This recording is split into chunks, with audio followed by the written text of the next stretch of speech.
కేంద్ర మంత్రి Bandi Sanjay, BRS working president కేటీఆర్ల మధ్య సవాళ్లు ప్రతి సవాళ్లతో కరీంనగర్ హీటెక్కింది. దీనిపై రెండు పార్టీల నేతలు వరుసగా చేస్తున్న ఆరోపణలు, ప్రత్యారోపణలు చివరకు ఉద్రిక్తతకు దారితీశాయి. ఇటీవల కరీంనగర్లో పర్యటించిన సందర్భంగా కేటీఆర్ సంజయ్పై చేసిన విమర్శలతో కరీంనగర్ రాజకీయం వేడెక్కింది. రేవంత్ను విమర్శించడానికి సంజయ్ భయపడుతున్నారని కేటీఆర్ ఆరోపించారు. ఇప్పుడేమైనా ఎలక్షన్ ఉందా? మొన్ననే కదా బండి సంజయ్ గారు కోట్ల రూపాయలు ఇక్కడ కరీంనగర్లో కుమ్మరించి చాలా కష్టపడి కార్పొరేషన్ ఎన్నికల్లో అత్యవసర మార్కులతో గెలిచారు. ఇప్పుడు ఏం ఎలక్షన్ ఉంది? మాకు ఏముంది రాజకీయం చేయడానికి? అయినా బండి సంజయ్ గారు మాట్లాడితే అందరు నవ్వుకుంటారు. ఆయనకు శివాలు తప్ప ఆయనకేం తెలుసు? ఆయన హోంశాఖ సహాయ మంత్రి. ఆయన విమర్శిస్తే రాష్ట్ర ప్రభుత్వాన్ని విమర్శించాలి. ఇది పరిపాలన వైఫల్యం. రాష్ట్ర హోంశాఖ మంత్రిని విమర్శించాలి. ఎందుకు బండి సంజయ్ గారి నోట్లోంచి పొరపాటును కూడా రేవంత్ రెడ్డి గారి గురించి ఒక్క మాట రాదు? ఎందుకు భయం? రేవంత్ రెడ్డి గారిని అనాలంటే, రేవంత్ రెడ్డి గారికి ఏమైనా విమర్శ చేయాలంటే ఎందుకంత భయపడుతున్నారు బండి సంజయ్ గారు? ఏం కాంతి శీకుల భూముల విషయంలో కలిసి పనిచేసే వ్యవహారంలో ఏమైనా ఇబ్బంది కలుగుతుందనా? మాకు అన్నీ తెలుసు. టైం ప్రకారం అన్ని బయటకు వస్తాయి. ఎంత డీప్గా కనెక్షన్లు ఉన్నాయి, ఏం జరుగుతున్నాయి అన్ని బయటకు వస్తాయి.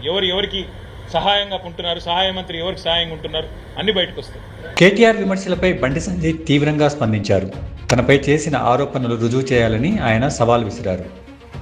ఇప్పుడు తిట్టింది చోలు దుబ్బిని ఆయనకు. ఇప్పుడు తిట్టింది ఎవరు? నేను ఇప్పుడు మీడియా సమావేశం పెట్టి తిట్టింది ఎవరు? నేను వాళ్ళ ఏం తిట్టినేది? వాళ్ళ తాతని తిట్టినా? నువ్వు మనిషి అయితే, నువ్వు మనిషి పుట్టుక ఉడితే, నువ్వు నిజంగా కేసీఆర్ కొడుకు అయితే అవన్నీ బయటపెట్టు. లేకుంటే మనిషి కంటే హీనమైన బతుకోని నేను భావిస్తాను. నువ్వు మనిషి అయితే, మనిషి పుట్టుక ఉడితే, నేను డ్రగ్స్ తీసుకోకుండా మాట్లాడినా అని నువ్వు భావించుకుంటే నువ్వు వేరే ఏం చాలా చేస్తున్నాను. నీకు 24 గంటల టైం ఇస్తున్నా, నువ్వు బయటపెట్టు.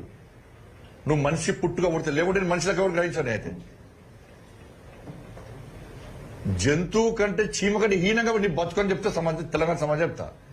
చీమ కంటే హీనమైన బతుకు కేసీఆర్ కొడుకుది. వేస్ట్ ఫెలో, అన్ని ఫాల్తు రాజకీయాలు చేస్తాడు, ఫాల్తు కామెంట్ చేస్తాడు. నువ్వు మనిషివి, నీదో బతుకు.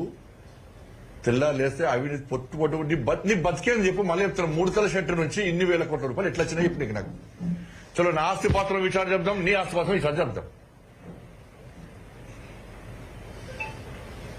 నీ కుటుంబ ఆస్తులను విచారణ చెప్తాం, నా కుటుంబ ఆస్తులను విచారణ చెప్తాం.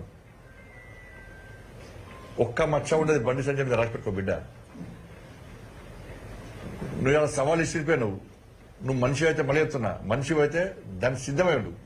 24 గంటల 48 గంటల టైం ఇస్తా బయటపడి. నువ్వు ఏ ఒక్క రాదన బయటపడు. చలో, రాయకని పక్క ఎదురుతా. ఇది బట్టి ఏదో ఊకదంపడు ఏదో మీద చెప్తలే.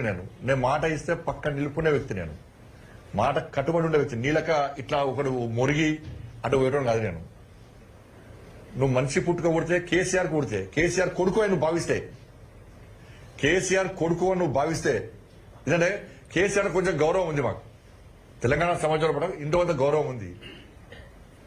కేసీఆర్ గౌరవం ఉంది మాకు కొంచెం. కేసీఆర్ కొడుకు అయితే నువ్వు బయటపెట్టు.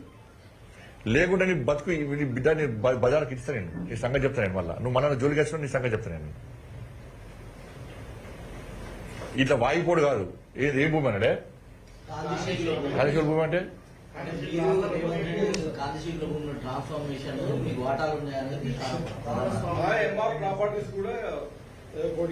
మరి ఏం వ్యక్తున్నారో భయ్? నువ్వు నాకు అర్థం కాదు. నువ్వు ఏం వ్యక్తులు ఏ పని ఆధారం బయటపెట్టి రాదు. సంకలం పెట్టుకొని తిరుగుతా అయిపోతుంది. నీ పెట్టి బయటపెట్టు. ఎందుకు బయటపెడతావు? డ్రగ్స్ తీసుకుని ఎండకాలం కదా, డ్రగ్స్ డోస్ ఎక్కువ తీసుకుంటారు. ఈ మధ్య డ్రగ్స్ డోస్ ఎక్కువ తీసుకుంటారు. ఎందుకంటే ఎండకు చెమట పోతా ఉంటుంది బాగా. డ్రగ్స్ డోస్ ఎక్కువ తీసుకుంటాను, డోస్ ఎక్కువ తీసుకుంటాను. 24 గంటలు బండి సంజయ్ గారు పడతాడు. ఫాల్తు రాజకీయాలు చేయదు. ఏదంటే నేను ఆధారం ఉంటే మాట్లాడాలి. ఏదో మాట్లాడిపోతే కాదు. నువ్వు మళ్ళీ నేను ఇది బయట పెట్టేదాకా నిలిచిపెట్టా.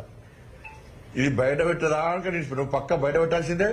లేకుంటే సంగతి చెప్తా. నేను నువ్వు కరీంనగర్కి వస్తే మాత్రం పక్కా అడ్డుకుంటాం. నువ్వు రెడీ చెప్తావు. రెడీ ఎప్పుడు కరీంనగర్ అడ్డుకుంటాం. నేను నువ్వు నా మీద చేసిన ఆరోపణలు బయట పెట్టే వరకు కూడా కరీంనగర్ లో నువ్వు అడుగు పెడితే మా భారతీయ జనతా పార్టీ కార్యకర్తలు పక్కా అడ్డుకుంటాం. నేను లేకుంటే నేను మాట్లాడి తప్పని ఒప్పుకో.